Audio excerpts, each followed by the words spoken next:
Hello everyone, my name is Miryaha Vladislav. I want to present our work, Discontinuous Galerkin method for numerical simulation of ice flow impact on vertical cylinder offshore structure. So, firstly I talk about formulation of the problem, then I move to challenge of these simulations. Then I talk about ice model that I used. After that I talk about numerical method, some details of implementation, and show you results. Formulation. So ice field moves toward to the vertical structure with the velocity of 0.1 meter per second. We consider a number of scenarios. For instance, 3, with different diameter of the structure.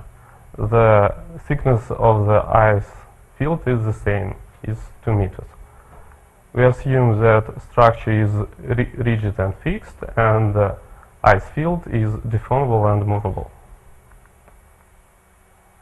The goal of our simulation is to find the maximum global load. So to save computational time, we in initial position put this ice field in the distance of L from the center of the structure. So we want to simulate semi-infinite ice field, so it's infinite in this direction and this.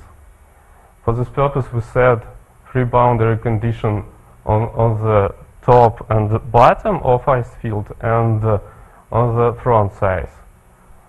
So we set constant velocity on the back here, and on the left and right side we set symmetrical boundary conditions.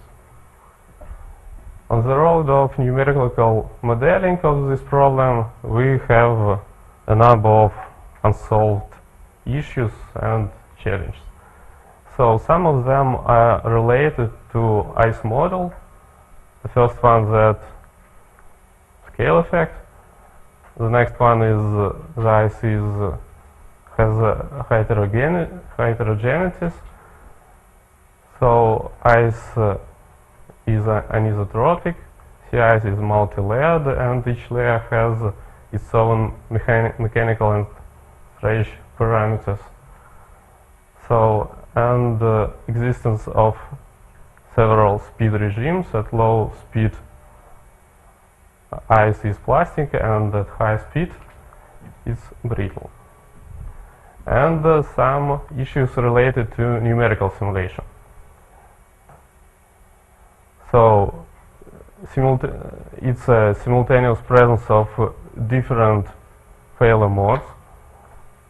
The need of use of fine mesh in the contact area.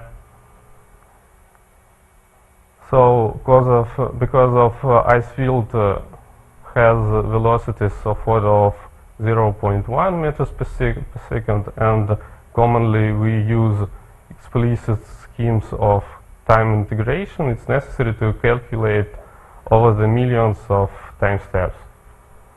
The next challenge is an effective way of parallelizing all of this, and some issues related to mesh dependency. Ice model that we used, it's elastoplastic model. These 3 params is related to elasticity, and the last 2 is related to elasticity. We use 2 fracture criteria. The first one is ductile criteria. We can calculate effective plastic deformation, and if this deformation is more than some threshold, we said that the material in this area is crushed. So we have 2 ways of handle crushed material. In the first way, we can stay bulk modulus the same, but decrease mu parameter, it's Lamé parameter, in alpha times. In this case, we should set all positive principal stresses to zeros. It means that we assume that crushed ice doesn't resist stretching. We can stretch it without any additional forces. The next scenario is decreasing of yield stress K in alpha times, for example. It's ductile criteria. The second criteria is brittle. If maximal principal stresses exceed sigma max some threshold, then we assume that cracks occurs. So corresponding principal vectors describes normal of this crack. Details of how we implement this in software will be presented later. About speed regimes. Current ice model has no explicit velocity dependencies. So no of ice model parameter depends on velocity. So it's impossible to model these regimes with ice model we used. But probably it can be taken into account by adding viscosity terms and set plasticity and fracture params as a function of velocity. We use these ice params for all experiments that will be showed. Okay. What numerical method we used? We used Discontinuous Galerkin method. I'll skip details of this method, but I want to mention some important facts. The first one, we use unstructured tetrahedral meshes. So solution in every cell is a linear combination of some polynomial basis functions. So it gives us high spatial accuracy. We can use any algorithm of time integration, for example, Runge-Kutta, and it gives us high time accuracy. This method is locally. It means that stencil of this method is very compact. It gives an opportunity of high parallelization. And the last one, that material parameters are constant inside each cell, but may be unique in each cell. Is constant inside one cell, but may be unique in each cell. So we can easily set distribution of ice model parameters. But for simplicity in this work, we assume that the distribution is uniform. Why discontinuous Galerkin method? So initially we used this method for only wave propagation problems in coupled acoustic solid media due to high order of approximation. But it occurs straightforward to adopt it for Lagrangian moving mesh, introduced dynamic contexts to solve impact problems, implement some fracture mechanism and fragmentation and so on.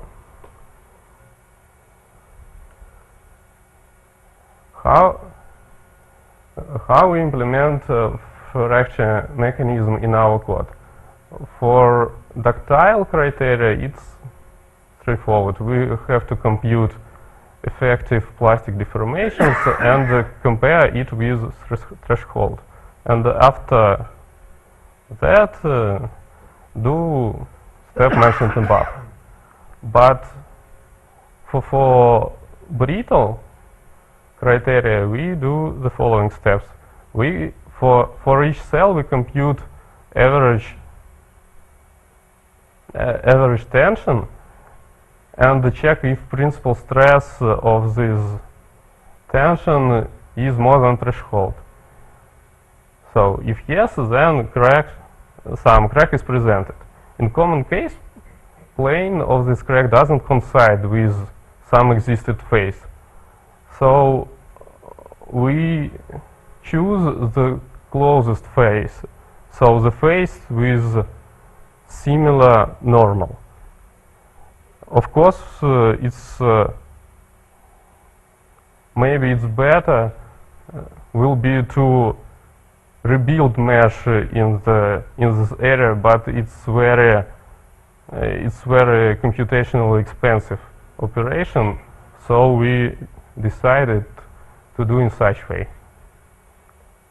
After that, we replace this contact by two free boundaries that can open or close during impact process. The crack is able to close, and these two boundaries will interact with each other according to some friction law. In these simulations, we use simple Coulomb law. About implementation, this model and this numerical method are implemented for 2D and for 3D on C++ and parallelized with use of MPI and OpenMP. Additionally, we use some tricks to conduct simulation of low impact, maybe quasi-static processes. Let's move to results. It's the first scenario with scene structure. It's 4 meters in diameter. We get something like this. If we look inside the ice field, we can see the following picture of destructions. This dark blue region is crushed region. It's ice that is failed by ductile criteria, and blue faces, it's something that was broke by brittle criteria.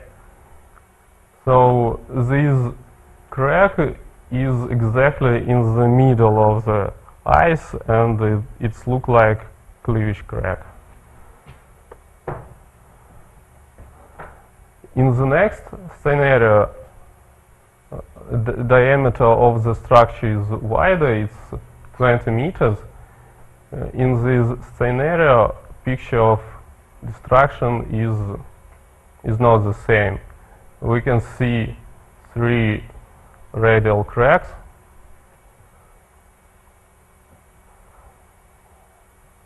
And on the slide we can see the snapshots of how these cracks are propagated. Initially starts with oblique cracks and the region of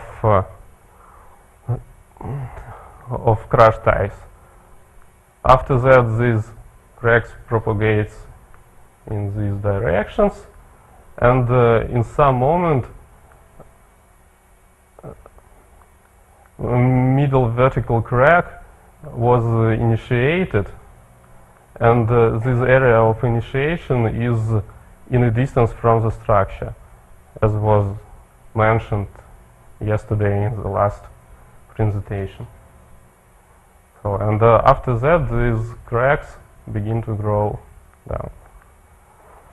So, as you can see,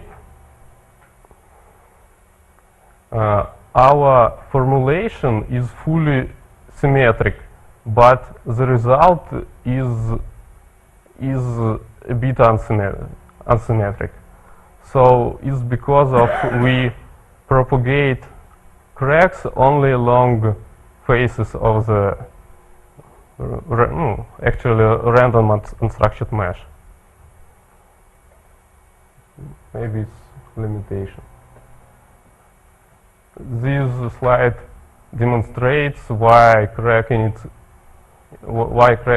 initiates not close to boundary, because near boundary we have boundary of the structure. Because near boundary we have a region of compressed ice, and only in some distance we have tension region, and here crack nucleus.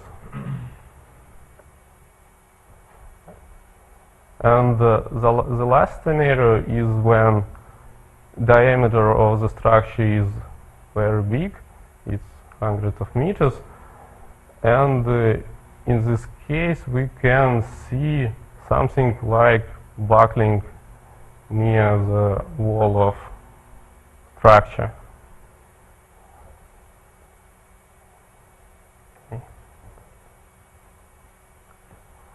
Okay, and the last one scenario is when the structure has a polygon is cross section. It's definition by well-known lighthouse experiments. So we can see that age of this structure initiates radial cracks.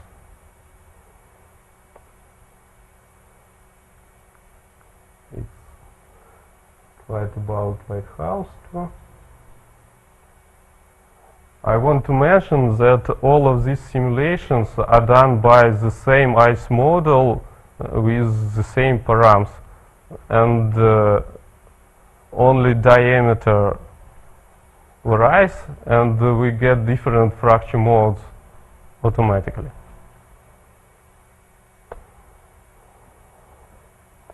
About verification and validation. Qualitatively, pictures of the destruction looks pleasurable. It seems because it seems that there are no contradictory failure modes. So we compare results of maximum global load from simulation with analytical formulas from Russian normative documents, and all missed model params unfortunately are set intuitively, and with results of these lighthouse experiments. But for correct quantitative validation, we need to get somehow all of needed params. It leads us to the next simulations of ice strength experiments. Motivation. All of the formulas from code has uniaxial ice strength param R, but in continuum mechanics model it is not used explicitly. So a lot of laboratory and field experiments are conducted, and the idea is to automatically adjust all needed model params to get simulation results close to results of laboratory test. I want to explain what I mean. I mean that this is a result of simulation of uniaxial compression test with varying parameters. So we can adjust these parameters to get the same curve as in laboratory experiment. It's idea. We can conduct a lot of experiments. For example, we simulate for band testing. In this simulation, 2 indenters was fixed and other 2 are moving. we get results something like this. It's dependence of force on displacement. This curve was in agreement with experimental results.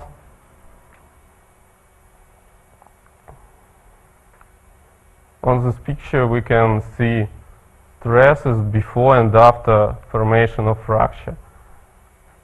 Before formation of fracture, blue region is compression region, red region is tension region. So after crack occurs, we get something like this. And my first slide and my last slide is the same picture of cracks that is formed on previous slide. So and the idea is reduce all of these to optimization task with model parameters as variable to do this optimization and extract these parameters for a given experiment. So it's future plans. That's all. Thank you.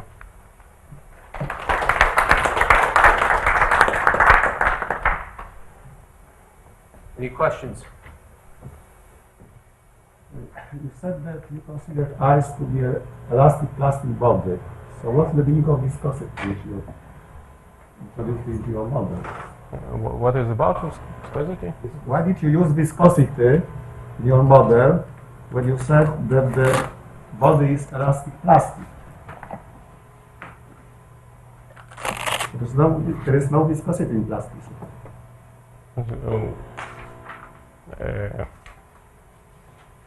Игор об пластической модели, он спрашивает, а тут введена и вязкость. Пластическая модель не должна быть вязкости, у него в этом вопрос. We have no viscosity in our model. You said that there was viscosity. One of the slides. No, it was my... I don't know. I think you are talking about this slide. It's my thoughts about how we can get these, how we can simulate these speed regimes. It's not actual. It's some ideas maybe. Okay, so you are wrong. Intentions, yeah? Yes, it's only intentions. Second short question, why did you discretize the cylinder walls? Because you said it's a rigid structure. So why there was a need to discretize its walls? One more time, please. I didn't. You said that the cylinder is a rigid structure. Of yes? course, yes. So why did you discretize it? Because you don't need any No. this triangular mesh on its walls. It's only for visualization. It's visualization, of course.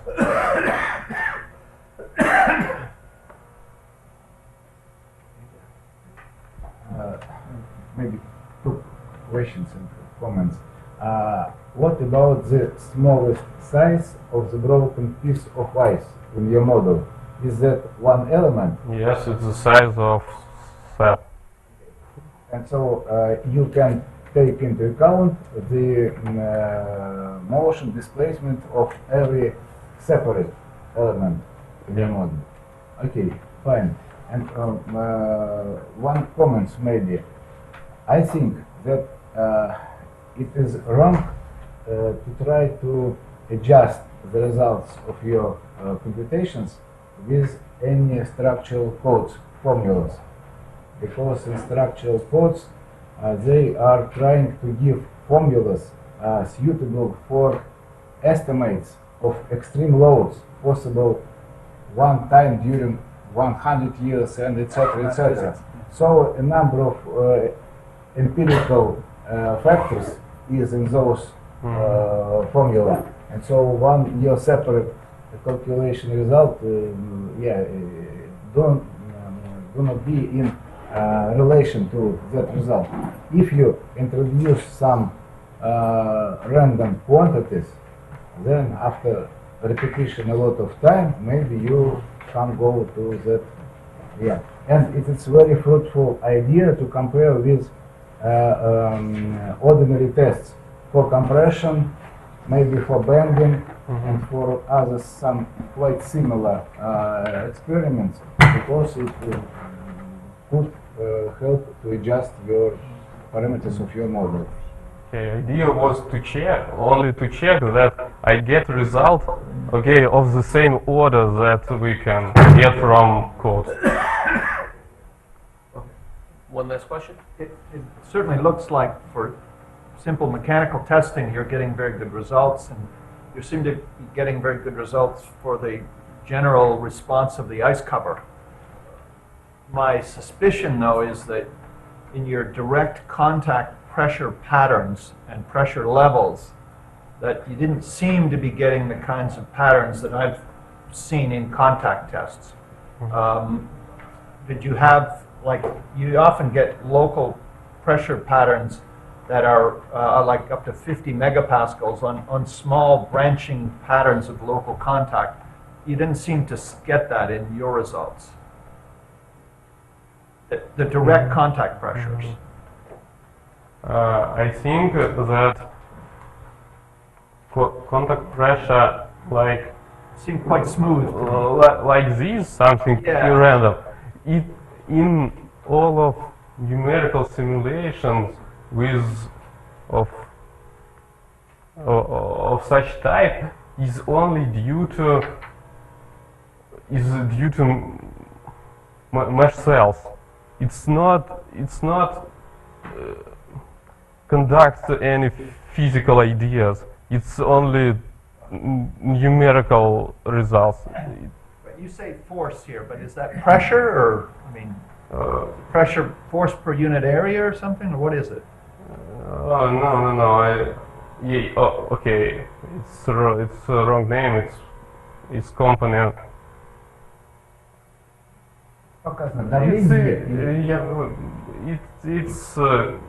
It's component of pressure in projection on y-axis. Anyway, that's the one thing you showed that looks strange to me, that you're getting high pressures near the top and bottom, which that doesn't seem quite right to me. This random picture is only due to our discrete model, unfortunately. But the local structure would care, right? Yeah. The steel structure would care. Okay, one last question. How many parameters do you need to optimize for take a good agreement with experiment? In our model, we have 5 params.